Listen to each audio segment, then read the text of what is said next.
Authorisation person ద్వారా మనం insurance కంపెనీలో పాలసీ తీసుకోవటం, హెల్త్ ఇన్సూరెన్స్ తీసుకోవటం మంచిది. ఏంటంటే ఇవాళ రేపు ఎప్పుడు ఏ జబ్బు వస్తుందో తెలియదు కనుక తప్పనిసరిగా ప్రతి వ్యక్తి హెల్త్ ఇన్సూరెన్స్ కలిగి ఉండాలని నేను కోరుకుంటున్నాను. హాయ్ సార్, మీ పేరు sir? Good afternoon sir, I'm Gangaraju, I'm correspondent of JJR high school. Okay sir, మీరు హెల్త్ ఇన్సూరెన్స్ తీసుకున్నారా? తీసుకున్నాను. మీకు క్లెయిమ్ అయిందని విన్నాను సార్. ఎలా జరిగింది సార్? క్లెయిమ్ ప్రాసెస్ ఎలా జరిగింది? అసలు ఏంటి, ఏ ప్రాబ్లం తోటి వెళ్ళారు? డెంగ్యూ ఫీవర్ తో కిమ్స్ హాస్పిటల్లో జాయిన్ అయ్యాను. ఓకే.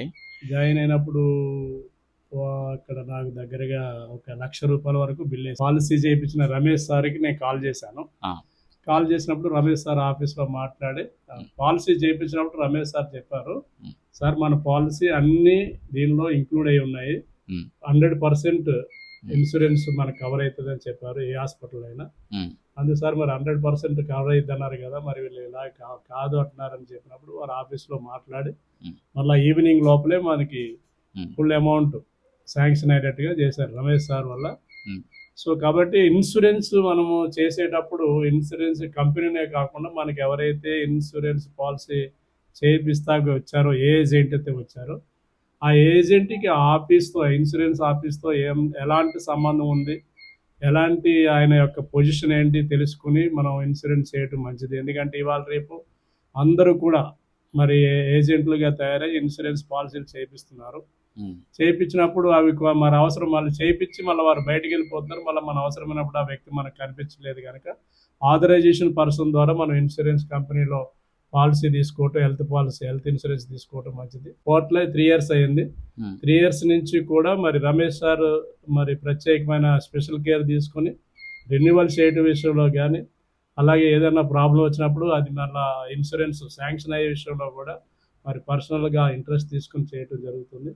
సో ఇలాంటి ఇన్సూరెన్స్ కంపెనీ మనం ఎన్నుకోవటం ముఖ్యం మొట్టమొదటిగా. రెండవది ఏంటంటే ఇవాళ రేపు ఎప్పుడు ఏ జబ్బు వస్తుందో తెలియదు కనుక తప్పనిసరిగా ప్రతి వ్యక్తి హెల్త్ ఇన్సూరెన్స్ కలిగి ఉండాలని నేను కోరుకుంటున్నాను. ఎందుకంటే మరి ₹1,00,00,000 ఉన్నప్పుడు కూడా ₹1,00,00,000 ఇన్సూరెన్స్ మనం అప్పుడు మన దగ్గర డబ్బులు ఉండకపోవచ్చు. అలాంటి పరిస్థితుల్లో చాలామంది మరి రోడ్డును పడే అవకాశం, అనారోగ్యం వల్ల రోడ్డును పడే అవకాశం ఉంటుంది. కొంతమంది ప్రాణాలు కోల్పోయి కూడా తప్పనిసరిగా మంచి జెన్యూన్ కంపెనీలో హెల్త్ ఇన్సూరెన్స్ తీసుకోవాలి. సో కాబట్టి మనకు ఎవరైతే నమ్మకముగా ఉండి పాలసీ చేయించి మనకి కష్టం వచ్చినప్పుడు మరి మనతో పాటు ఉండేటువంటి మరి ఏజెంట్స్ని కానీ అలాంటి వ్యక్తులు కానీ మనం ఎన్నుకోవాలి, సెలక్షన్ చేసుకోవాలనేటువంటిది నా విన్నపం. మీరు పాలసీ తీసుకున్నారు, మీకు ఈ పాలసీ తీసుకోవాలని ఎవరు చెప్పారు? అంటే ఇది ఇలా ఉపయోగపడుతుందని ముందే మీరు ఊహించారా, లేదంటే ఇది అవసరం అని ఊహించారా? ఎందుకంటే చాలా మంది పాలసీ తీసుకుంటే 20,000 30,000 కడితే వృధాగా వెళ్ళిపోతాయి, ఏం ప్రాబ్లం రాకపోవచ్చు,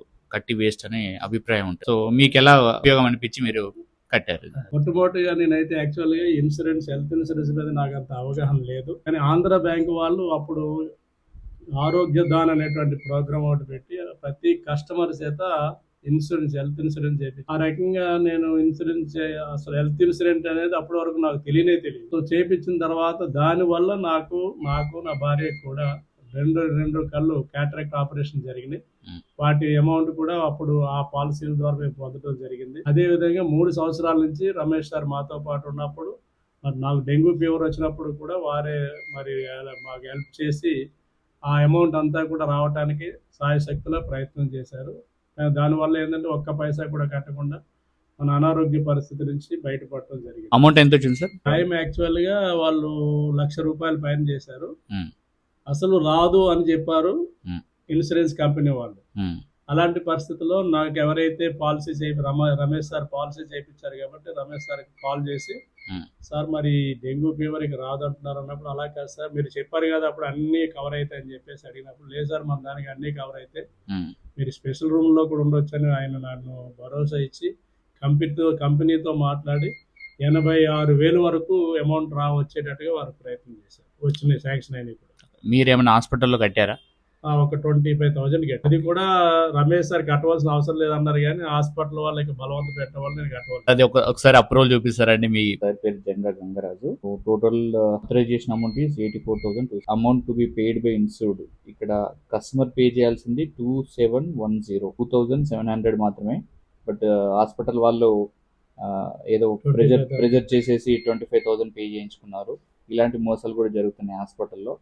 సో కొంచెం అవేర్గా ఉండి ఏమొస్తుంది ఏం రావట్లేదు, ఎందుకు అడుగుతున్నారు, ఎందుకు పే చేయమంటున్నారు అనేది క్లియర్గా ఒక క్లారిటీ ఉంటే మనం అడగడానికి అవకాశం ఉంటుంది హాస్పిటల్లో. ఇన్సూరెన్స్ మీకు మొత్తం అప్రూవల్ వచ్చింది సార్. ఇన్సూరెన్స్ తీసుకునే వాళ్ళకి మీరు ఇచ్చే సలహా ఏంటి? ఈ రోజుల్లో ఎలాంటి జబ్బు ఎప్పుడు వస్తుందో తెలియదు కదా. ఒకవేళ వచ్చినా దానికి ఖర్చు పెట్టేంత అమౌంట్ మన దగ్గర ఉండదు కనుక జబ్బు వస్తాది వచ్చినప్పుడు చూసుకుందాములే అనే కంటే ముందు జాగ్రత్తగా మనం ఇన్సూరెన్స్ చేసుకోవటం వల్ల మరి క్యాష్ లెస్ ద్వారా మనం హాస్పిటల్లో జాయిన్ అయినా ఆ జబ్బును తగ్గించుకుని బయటపడటానికి ఆరోగ్యంగా బయటపడటానికి కాబట్టి ప్రతి ఒక్కరూ ఏదో ఒక ఆరోగ్య పాలసీ తీసుకోవాలని నేను కోరుకుంటున్నాను. టోటల్ అమౌంట్ అప్రూవల్ వచ్చింది కదా, మీరు అప్పుడు లోపల అడ్మిట్ అయ్యి ఉన్నారు, అప్పుడు ఎలా అనిపించింది మీకు? ₹1,00,000 కదా కట్టేద్దాం అనుకున్నాను.